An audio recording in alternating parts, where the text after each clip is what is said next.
तीसरा अध्याय कामनाओं के अनुसार विभिन्न देवताओं की उपासना तथा भगवत भक्ति के प्राधान्य का निरूपण। श्री सुखदेव जी ने कहा, परीक्षित, तुमने मुझसे जो पूछा था, मरते समय बुद्धिमान मनुष्य को क्या करना चाहिए, उसका उत्तर मैंने तुम्हें दे दिया। जो ब्रह्म तेज का इच्छुक हो वो बृहस्पति की, जिसे इंद्रियों की विशेष शक्ति की कामना हो वो इंद्र की, और जिसे संतान की लालसा हो वो प्रजापतियों की उपासना करे। जिसे लक्ष्मी चाहिए वो माया देवी की, जिसे तेज चाहिए वो अग्नि की, जिसे धन चाहिए वो वसुओं की, और जिस प्रभावशाली पुरुष को वीरता की चाह हो उसे रुद्रों की उपासना करनी चाहिए। जिसे बहुत अन्न प्राप्त करने की इच्छा हो वह अदिति की, जिसे स्वर्ग की कामना हो वह अदिति के पुत्र देवताओं की, जिसे राज्य की अभिलाषा हो वह विश्व देवों का, और जो प्रजा को अपने अनुकूल बनाने की इच्छा रखता हो उसे साध्य देवताओं का आराधना करना चाहिए। आयु की इच्छा से अश्विनी कुमारों का, पुष्टि की इच्छा से पृथ्वी का, और प्रतिष्ठा की चाह हो तो लोक माता पृथ्वी और द्यो आकाश का सेवन करना चाहिए। सौंदर्य की चाह से गंधर्वों की, पत्नी की प्राप्ति के लिए उर्वशी अप्सरा की, और सबका स्वामी बनने के लिए ब्रह्मा की आराधना करनी चाहिए। जिसे यश की इच्छा हो वो यज्ञ पुरुष की, जिसे खजाने की लालसा हो वो वरुण की, विद्या प्राप्त करने के लिए आकांक्षा हो तो वो भगवान शंकर की, और पति पत्नी में परस्पर प्रेम बनाए रखने के लिए पार्वती जी की उपासना करनी चाहिए। धर्म उपार्जन करने के लिए विष्णु भगवान की, वंश परंपरा की रक्षा के लिए पितरों की, बाधाओं से बचने के लिए यक्षों की, और बलवान होने के लिए मरुद गणों की आराधना करनी चाहिए।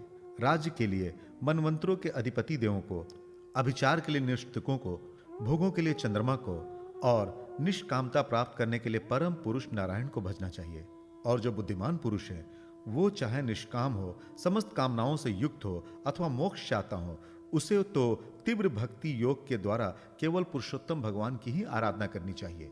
जितने भी उपासक हैं उनका सबसे बड़ा हित इसी में है कि वे भगवान के प्रेमी भक्तों का संग करके भगवान में अविचल प्रेम प्राप्त करें। ऐसे पुरुषों के सत्संग में जो भगवान की लीला कथाएं होती हैं उसमें उस दुर्लभ ज्ञान की प्राप्ति होती है जिससे संसार सागर की त्रिगुणमयी तरंग मालाओं के थपेड़े शांत हो जाते हैं। हृदय शुद्ध होकर आनंद का अनुभव करने लगता है। इंद्रियों के विषयों में आसक्ति नहीं रहती। केवल मोक्ष को सर्वसम्मत मार्ग भक्ति योग प्राप्त हो जाता है। भगवान की ऐसी रसमयी कथाओं का चस्का लग जाने पर भला कौन ऐसा है जो उनमें प्रेम न करे। शौनक जी ने कहा, सूत जी, राजा परीक्षित ने सुखदेव जी की यह बात सुनकर उनसे और क्या पूछा।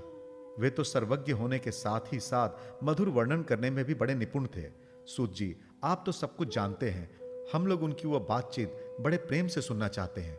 आप कृपा करके अवश्य सुनाइए, क्योंकि संतों की सभा में ऐसी ही बातें होती है जिनका पर्यवसान भगवान की रसमयी लीला कथा में ही होता है।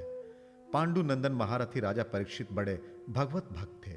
बाल्यावस्था में खिलौनों से खेलते समय वे भी श्री कृष्ण लीला का ही रस लेते थे। भगवान में श्री सुखदेव जी भी जन्म से ही भगवत पारायण हैं।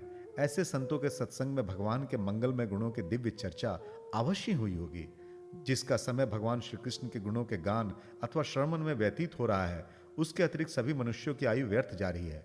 ये भगवान सूर्य प्रतिदिन अपने उदय और अस्त से उनकी आयु छीनते जा रहे हैं। क्या वृक्ष नहीं जीते? क्या लोहार की धौंकनी सांस नहीं लेती? गांव के अन्य पालतू पशु क्या मनुष्य पशु की ही तरह खाते पीते या मैथुन नहीं करते? जिसके कान में भगवान श्री कृष्ण की लीला कथा कभी नहीं पड़ी, वह नर पशु, कुत्ते, ग्राम सुकर, ऊंट और गधे से भी गया बीता है। सूत जी, जो मनुष्य भगवान श्री कृष्ण कथा कभी नहीं सुनता, उसके कान बिल के समान है। जो जीभ भगवान की लीलाओं का गायन नहीं करती, वो मेढक की जीभ के समान टर टर करने वाली है। उसका तो ना रहना ही अच्छा है। जो सिर कभी भगवान श्री कृष्ण के चरणों में नहीं झुकता, वो रेशमी वस्त्र से सुसज्जित और मुकुट से युक्त होने पर भी बोझ मात्र ही है। जो हाथ भगवान की सेवा पूजा नहीं करते, वे सोने के कंगन से भूषित होने पर भी मुर्दे के हाथ है। जो आंखें भगवान की याद दिलाने वाली मूर्ति, तीर्थ, नदी आदि का दर्शन नहीं करती, वे मोरों की पंख में बने हुए आंखों के चिन्ह के समान निरर्थक हैं। मनुष्यों के वे पैर चलने की शक्ति रखने पर भी ना चलने वाले पेड़ों जैसे ही हैं। जो भगवान की लीला स्थलियों की यात्रा नहीं करते। जिस मनुष्य ने भगवत प्रेमी संतों के चरणों की धूल कभी सर पर नहीं चढ़ाई, वो जीता हुआ भी मुर्दा है। जिस मनुष्य ने भगवान के चरणों पर चढ़ी हुई तुलसी की सुगंध लेकर उसकी सराहना नहीं की, वो श्वास लेता हुआ भी श्वास रहित शव है।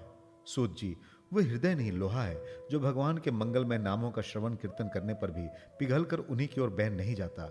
जिस समय हृदय पिघल जाता है उस समय नेत्रों में आंसू छलकने लगते हैं और शरीर का रोम रोम खिल उठता है। प्रिय सूत जी, आपकी वाणी हमारे हृदय को मधुरता से भर देती है। इसलिए भगवान के परम भक्त, आत्मविद्या विशारद श्री सुखदेव जी ने परीक्षित के सुंदर प्रश्न करने पर जो कुछ कहा, वह संवाद आप कृपा करके हम लोगों को सुनाइए।